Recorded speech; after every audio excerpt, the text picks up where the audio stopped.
Good morning, students. I hope you all are fine at your home.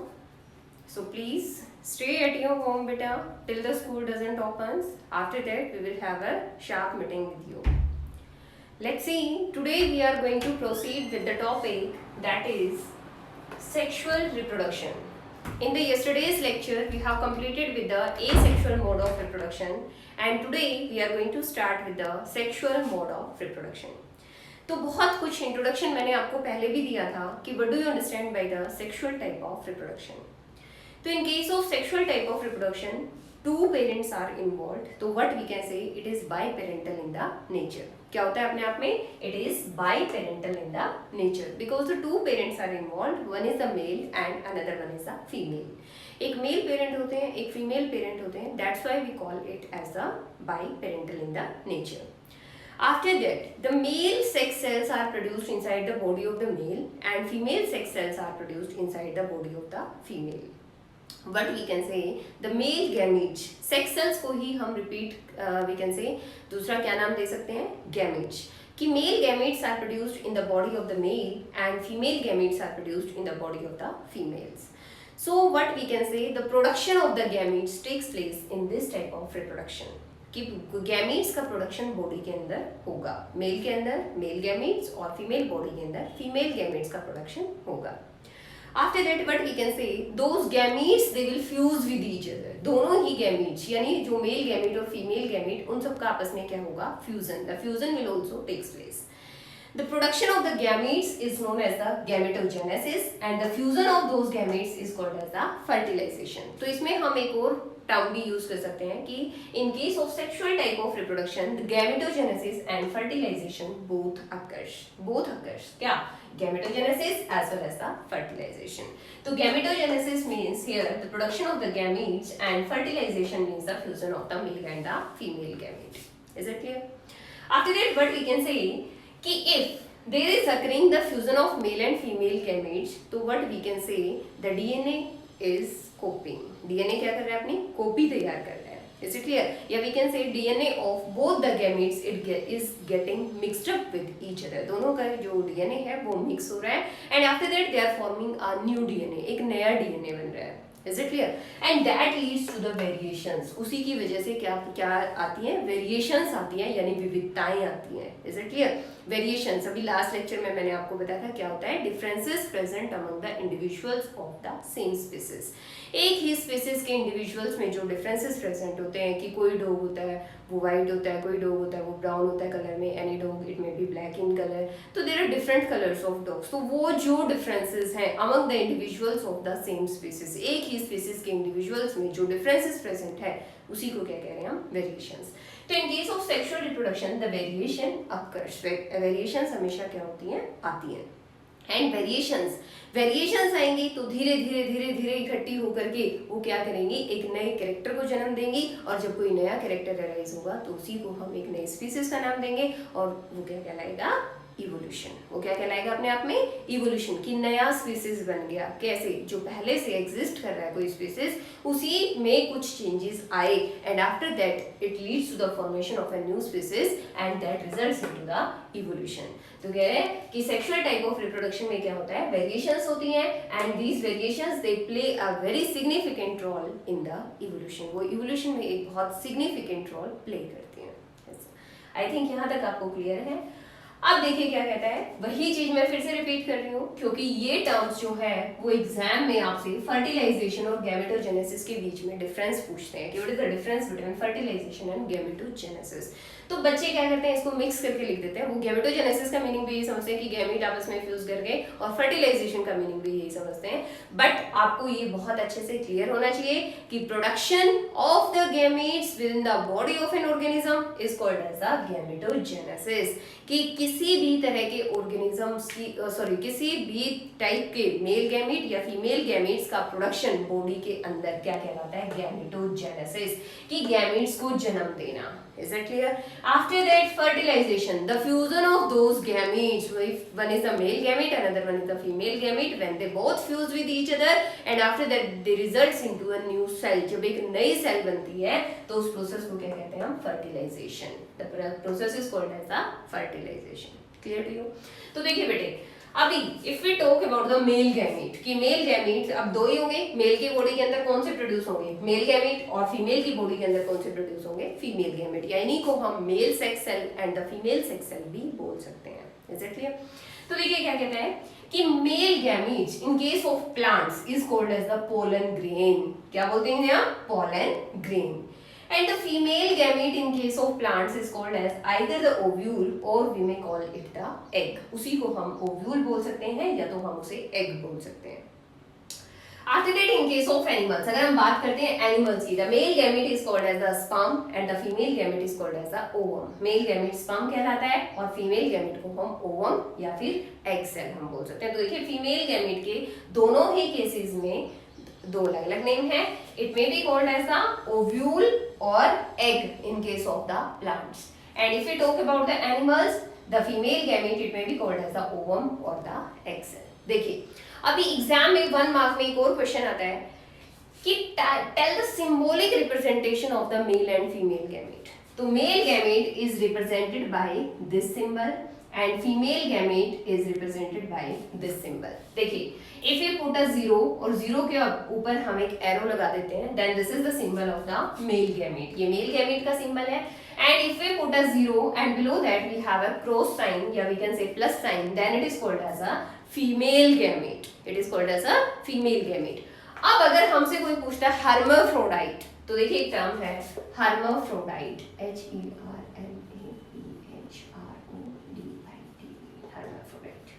hermaphrodite वो organisms होते हैं जहां एक ही बॉडी के अंदर दोनों ही सेक्स सेल्स पाई जाती हैं, male sex cell also as well as the female sex cell also. कि एक ही गैमीट के अंदर अगर दोनों ही मेल गैमीट और फीमेल गैमीट दोनों ही प्रोड्यूस हो रहे हैं, then it is said to be the hermaphrodite, और उसे हम एक अलग से सिंबॉलिक रिप्रेजेंटेशन देंगे, that is in this way. So this is the symbol of a hermaphrodite organism.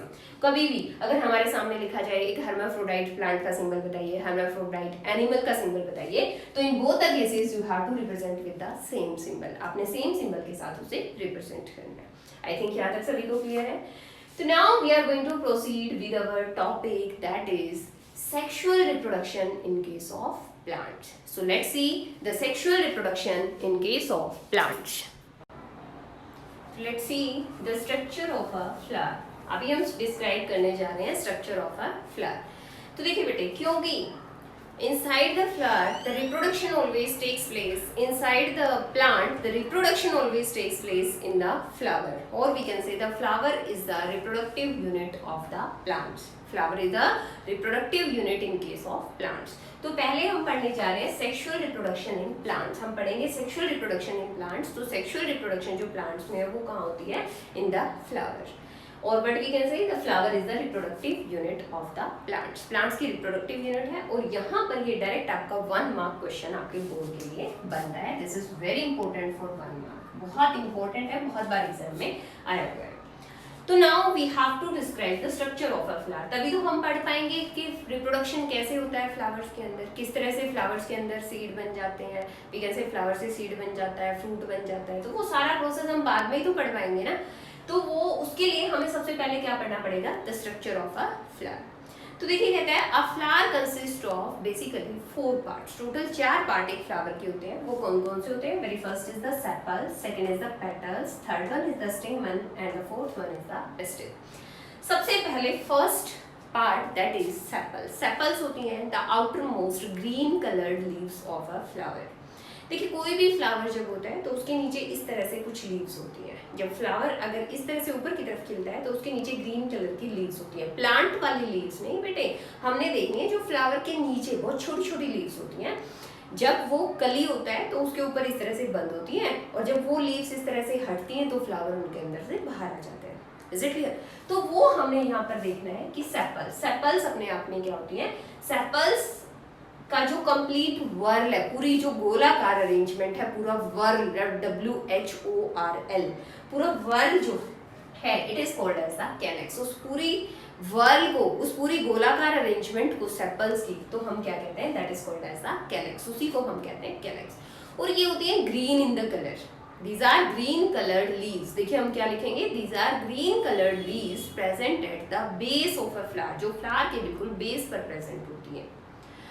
अब इनका फंक्शन क्या होता है कि अभी तो मैंने आपको बताया the main important, the most important function जब बोर्ड एग्जाम में आता है कि सेपल्स का फंक्शन बताइए, तो आपको फंक्शन यही बताना होता है कि they protect the flower in the bud condition. वो फ्लावर को प्रोटेक्ट करते हैं कब, जब फ्लावर अपने आप में क्या था, कली था, जब फूल क्या था, कली था, तो उसको इस तरह से प्रोटेक्ट किए हुए थी। और जैसे ही वो ओपन इस तरह से होती है तो फ्लावर यानी कलर्ड पार्ट जो होता है फ्लावर का वो बाहर आ जाता है।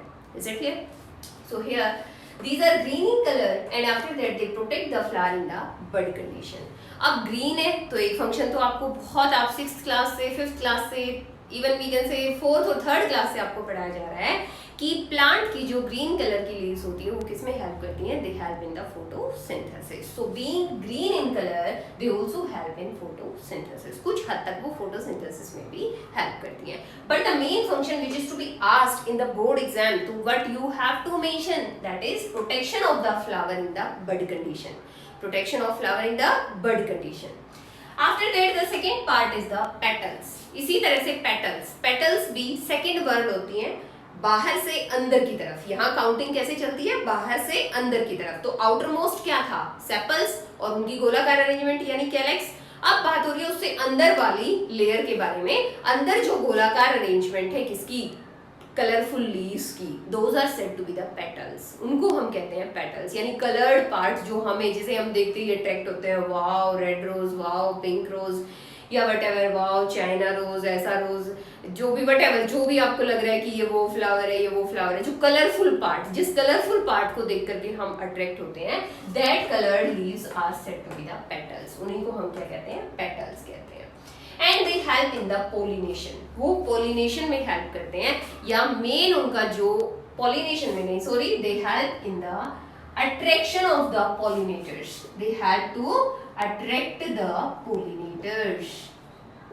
ये पोलिनेटर्स को अट्रैक्ट करते हैं। अब पोलिनेटर्स क्या होते हैं, ये आपके माइंड में आएगा। पोलिनेटर्स वो एजेंट्स जो किसी भी गैमीट को मेल पार्ट से फीमेल पार्ट तक डिलीवर होने में हेल्प करे, that is called as a pollinator. हम भी पॉलिनेटर्स हैं कि हम पहले एक फ्लावर को छूते हैं, फिर दूसरे को छूते हैं, फिर तीसरे को छूते हैं, तो कुछ एक मेल गैमीट्स हमारे हाथों पर चिपक जाते हैं। आफ्टर दैट फिर इस तरह से वो क्या होते हैं, एक फ्लावर से दूसरे फ्लावर पर ट्रांसफर हो जाते हैं। जब हम एक दूसरे को टच करते हैं इस तरह से फ्लावर्स को, तो वो हमारे हाथों से, या फिर इंसेक्ट्स पहले एक फ्लावर पर आकर बैठते हैं, फिर दूसरे पर जाकर चले जाते हैं, फिर तीसरे पर, तो उनके पंजों में स्टिक हो जाते हैं पोलन ग्रेन्स, यानी मेल गैमेट्स उनके पंजों में स्टिक हो जाते हैं, और वो क्या होते हैं, फिर जब जाकर वो दूसरे पे बैठते हैं तो मेल गैमेट यानी मेल फ्लावर के पास वो पहुंच जाते हैं इन दिस वे। तो इस तरह की जो चीजें हैं, they are called as the pollinators. Different types of animals as well as the human being भी अपने आप में एक पोलिनेटर का काम करता है। तो what we can say, the petals are the, petals की जो गोलाकार अरेंजमेंट होगी, अब उसे हम क्या कहेंगे, कोरोला। क्या बोलेंगे उसे हम, कोरोला, क्योंकि वहां पर गोलाकार अरेंजमेंट को नाम क्या दिया गया था, कैलेक्स, और यहाँ पर क्या दिया जाएगा, कोरोला। ये हैं scientific names.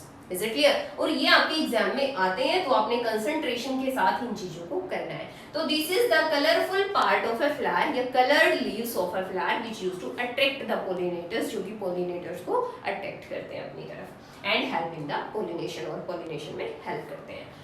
After that the third part is the stamen, और स्टेमन को साइंटिफिकली कहते हैं androecium. It is called as the androecium. तो यानी सबसे आउटरमोस्ट फर्स्ट वर्ल हो गया, उसके अंदर सेकंड वर्ल हो गया, सेकंड गोलाकार अरेंजमेंट हो गई। अब उसके अंदर वाले पार्ट की बात हो रही है, that is the third layer. वो थर्ड लेयर की बात हो रही है which is the male reproductive part of the flower, जो कि फ्लावर का मेल रिप्रोडक्टिव पार्ट होता है, जो कि फ्लावर का अपने आप में मेल रिप्रोडक्टिव पार्ट होता है। तो मेल रिप्रोडक्टिव पार्ट जो होता है वो इस तरह का कुछ स्ट्रक्चर होता है, ऐसे इस तरह का हमें दिखाई देता है। इस तरह का स्ट्रक्चर होता है, टॉप पर एक लोब होता है और यहाँ नीचे एक थ्रेड लाइक स्ट्रक्चर होता है। The top part is called as the anther, जिसके अंदर बहुत सारे पोलन ग्रेन्स प्रेजेंट होते हैं। और पोलन ग्रेन्स अभी मैंने आपको क्या बताया था थोड़ी देर पहले, पोलन ग्रेन्स होते हैं मेल गैमेट्स। क्या होते हैं अपने आप में, मेल गैमेट्स, क्योंकि मेल रिप्रोडक्टिव पार्ट के बारे में ही हम बात कर रहे हैं। तो यहाँ पर जो पोलन ग्रेन्स होते हैं वो इस तरह से बहुत सारे पोलन ग्रेन्स इस एंथर के अंदर प्रेजेंट होते हैं। Is it clear? And this filament is only to hold this anther. ये फिलामेंट जो है इसका सिर्फ एक ही फंक्शन है कि ये अपने ऊपर इस एंथर को होल्ड करके रखता है, अपने ऊपर स्टेबल रखता है। Is it clear? सिर्फ उसको स्ट्रेंथ प्रोवाइड करता है, सपोर्ट प्रोवाइड करता है ताकि ये फ्लावर के अंदर अपने आप में अटैच रह सके।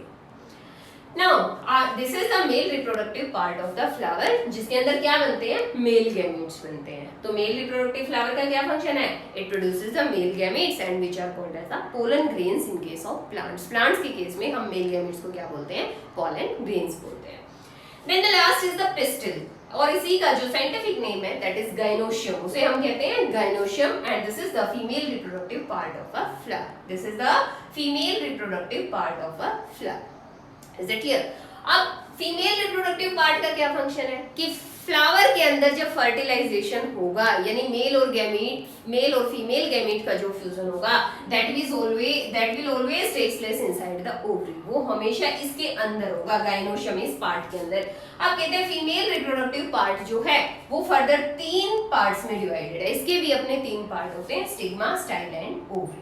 अगर हम उसका डायग्राम सेपरेटली देखते हैं तो ये इस तरह का एक स्ट्रक्चर, एक फनल शेप स्ट्रक्चर या जग शेप का स्ट्रक्चर, जो घर में जग जो होता है उस तरह की शेप का हमारे पास एक स्ट्रक्चर होता है विच कंसिस्ट ऑफ 3 पार्ट, जिसके 3 पार्ट होते हैं। First one is the stigma, second one is the style and third one is the ovary. पहला stigma, second style and third is the ovary. तो देखिए स्टिग्मा इस तरह से बाउल लाइक स्ट्रक्चर होता है, बाउल लाइक स्ट्रक्चर होता है जिसके ऊपर पोलन ग्रेन्स आकर के गिरेंगे। इस तरह से पोलन ग्रेन्स इसके ऊपर आकर के गिर सकते हैं। Is it clear?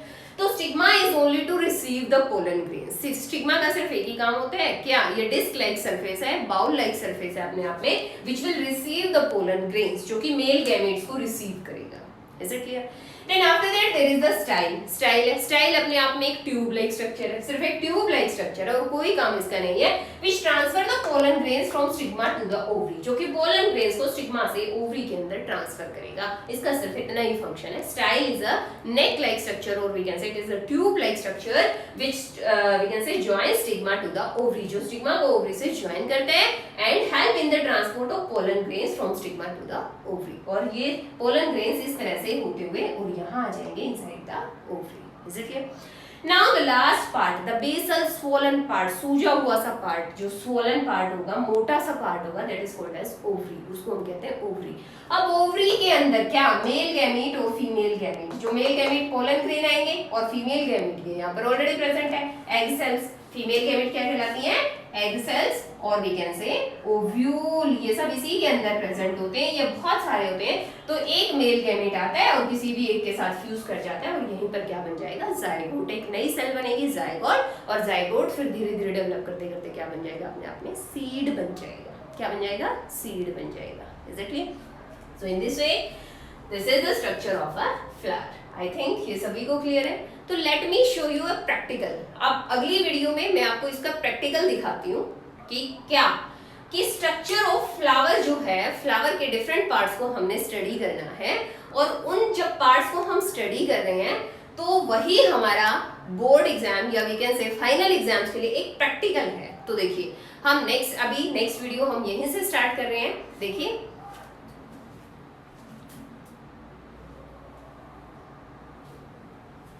तो let's see, this is the flower and this is the flower of a China rose. इसका नेम होता है चाइना रोज, और इफ वी कॉमन नेम इसका चाइना रोज है बेटे। And if we talk about the scientific name, scientific इसका name होता है हिबिस्कस रोजा साइनेंसिस। इस फ्लावर का जो साइंटिफिक नेम है that is hibiscus rosa sinensis. Hibiscus rosa sinensis इसका साइंटिफिक नेम है। तो यही एक्टिविटी अभी हम परफॉर्म करने जा रहे हैं।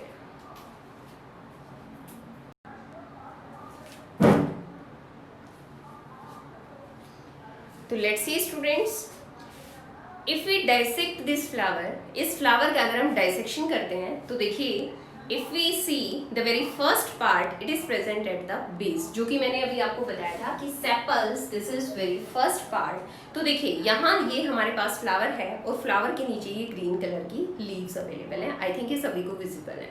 तो देखिए these green coloured leaves we are removing with the help of the forceps। forceps की हेल्प से जो ये ग्रीन कलर की लीव्स हम रिमूव कर रहे हैं, these are called as the sepals।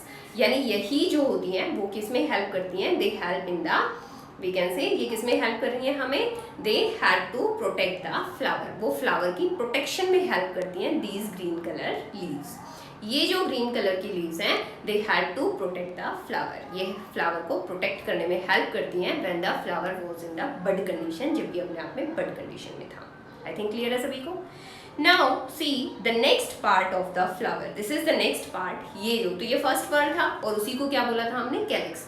Now this is the second word, ये जो सेकेंड गोलाकार अरेंजमेंट है, जो कलरफुल पार्ट हमें इस फ्लावर का दिखाई दे रहा है, we can remove them one by one. अगर हम इस तरह से इनको वन बाय वन करके रिमूव करते हैं तो दीज आर द पेटल्स। ये क्या है हमारे पास, पेटल्स। ये कलरफुल पार्ट है जो कि हमें अट्रैक्ट करता है, किसी भी पोलिनेटर को अपनी तरफ क्या करता है, अट्रैक्ट करता है। So this is the second part, the colourful part which is called as the petal. इसी को हम क्या कहते हैं, पेटल्स कहते हैं। और ये जो गोलाकार अरेंजमेंट था it was called the Corolla, इसी को क्या बोला गया था, Corolla.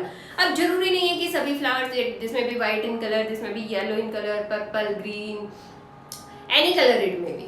Is it clear? So this is the second word of the flower. When we will remove this second word of the flower, then there will be the third part. ये देखिए, ये जो आपको येलो कलर के बहुत सारे धागे से इसके ऊपर दिखाई दे रहे हैं, बहुत सारे छोटे छोटे दानेदार स्ट्रक्चर जो आपको दिखाई दे रहे हैं। Is it clear? These are the male reproductive parts of a flower. जहाँ मैं फोर्सेप्स से टच कर रही हूँ yellowish colour part, these are the male reproductive part of the flower and which are called as the stamen, जिनको हमने क्या बोला है, स्टेमन बोला है। और इसको साइंटिफिकली हम बोलते हैं androecium. Androecium, this is the male reproductive part of the flower which is divided into two parts, जो कि टू पार्ट्स में डिवाइडेड है। First one is the anther, ये जो येलो कलर का छोटा सा बॉल के जैसा, जब आप इसको बहुत करीब से देखेंगे तो it is a ball like structure, बहुत छोटा सा स्ट्रक्चर है। और इसके अंदर बहुत सारे स्पोर्स होते हैं, पोलन ग्रेन्स होते हैं। क्या होते हैं, बहुत सारे pollen grains which are the male gametes, जो मेल गैमीट्स होते हैं। एंड आफ्टर दैट ये इस टहनी से अटैच, सॉरी ये एक ब्रांचेस है हल्की सी, इसके साथ अटैच है दैट थ्रेड लाइक स्ट्रक्चर, वो जो thread like structure in yellow colour की बॉल्स के बेस पे प्रेजेंट है that is called as the filament. उसी को क्या कहेंगे हम, फिलामेंट, जो कि सिर्फ सपोर्ट प्रोवाइड करता है और इनको होल्ड करके रखता है और उसका कोई फंक्शन नहीं होता। अब देखिए आफ्टर दैट, अब अगर हम इसके बाद इसको, इस पार्ट को भी रिमूव करते हैं with the help of forcep, अगर हम इसे भी रिमूव करते हैं, इस तरह से रिमूव कर देते हैं, इसके डिफरेंट पार्ट्स को हटा देते हैं हम। देखिए थोड़ा सा मैंने हटाया है इस तरह से। अगर हम, ये बहुत स्लिपरी होता है, सॉरी ये टूट गया, मैं आपको दूसरा दिखाती हूँ।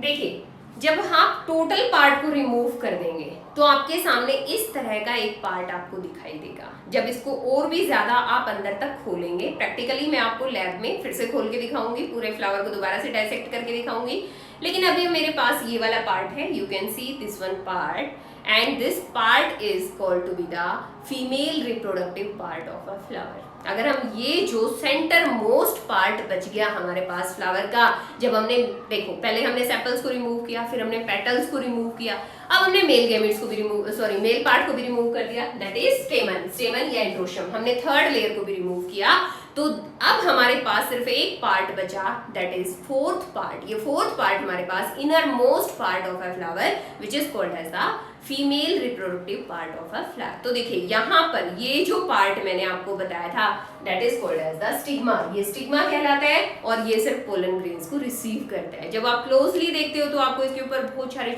छोटे छोटे येलो से दाने से दिखाई देते हैं, छोटे छोटे ग्रेन्स दिखाई देते हैं और वही होते हैं पोलन ग्रेन्स, मेल गैमेट्स। अब ये जो बहुत पतला सा थ्रेड लाइक स्ट्रक्चर आपको इसमें दिखाई दे रहा है, बहुत नैरो है ये अपने आप में, और ये होता है स्टाइल, ये होता है स्टाइल नेक लाइक स्ट्रक्चर जो मैंने यहाँ बनाया हुआ है, दिस इज द स्टाइल। और इसी के थ्रू पोलन ग्रेन्स यहाँ नीचे तक पहुंचते हैं and this is the basal part, ये सबसे बेस पे जो पार्ट है, मोटा सा सूजा हुआ सा पार्ट है, this is called as the ovary. और इसी ओवरी के अंदर बहुत सारे फीमेल गैमेट्स प्रेजेंट होते हैं। तो मेल गैमेट्स यहाँ स्टिग्मा पर आकर गिरते हैं, पहले यहाँ पर, यहाँ स्टिग्मा पर आकर गिरेंगे और इस ट्यूब लाइक स्ट्रक्चर के अंदर से होते हुए, थ्रेड लाइक स्ट्रक्चर के अंदर से होते हुए यहाँ ओवरी के अंदर पहुंचेंगे और ओवरी के अंदर जाकर के उनके साथ फ्यूज करेंगे तो फर्टिलाइजेशन होगा। Is it clear? I think ये प्रैक्टिकल भी सभी को क्लियर है। नहीं है तो प्रैक्टिकली आप इसे घर पे करके देख सकते हैं। आई थिंक नेबर में या घर में कहीं ना कहीं आपको चाइना रोज का फ्लावर मिल जाएगा। अब देखिए बेटे, हमने ये एक्सपेरिमेंट जो किया या ये एक्टिविटी जो की, ये सिर्फ चाइना रोज के साथ ही क्यों किया? क्योंकि ये हमारे पास एक ऐसा फ्लावर है जिसके अंदर दोनों ही सेक्स organs present होते हैं, male sex organ also and the female sex organ also. That's why we have considered it as the best example. और अगर एग्जाम में आपसे पूछा जाता है कि नेम ऑफ hermaphrodite flower, एक hermaphrodite फ्लावर का नाम बताइए, यानी एक ऐसे फ्लावर का नाम बताइए जिसमें मेल गैमीट और फीमेल गैमीट दोनों ही प्रेजेंट होते हैं, या मेल सेक्स सेल और फीमेल सेक्स सेल दोनों ही प्रेजेंट होते हैं, मेल ऑर्गन फीमेल ऑर्गन दोनों ही प्रेजेंट होते हैं, तो उसमें हम किसका नाम देंगे? Hibiscus rosa sinensis. Scientific name अगर पूछा जाता है तो हिबिस्कस रोजा साइनेंसिस, और कॉमन नेम अगर आपसे पूछा जा रहा है तो दैट इज चाइना रोज। ये अपने आप में क्या है? हमारे पास चाइना रोज का फ्लावर है। Is it clear? अब हमने इसीलिए ये जो एक्टिविटी परफॉर्म की वो किसके साथ परफॉर्म की? चाइना रोज के साथ, क्योंकि उसमें हम किसे देख पाए? मेल ऑर्गन्स को भी देख पाए, मेल रिप्रोडक्टिव पार्ट को भी देख पा रहे हैं, और साथ साथ हमने क्या देखा? फीमेल रिप्रोडक्टिव पार्ट भी देखा। तो आई थिंक स्टूडेंट्स आज के लिए इतना बहुत है। That's all for today. Thank you and have a nice day.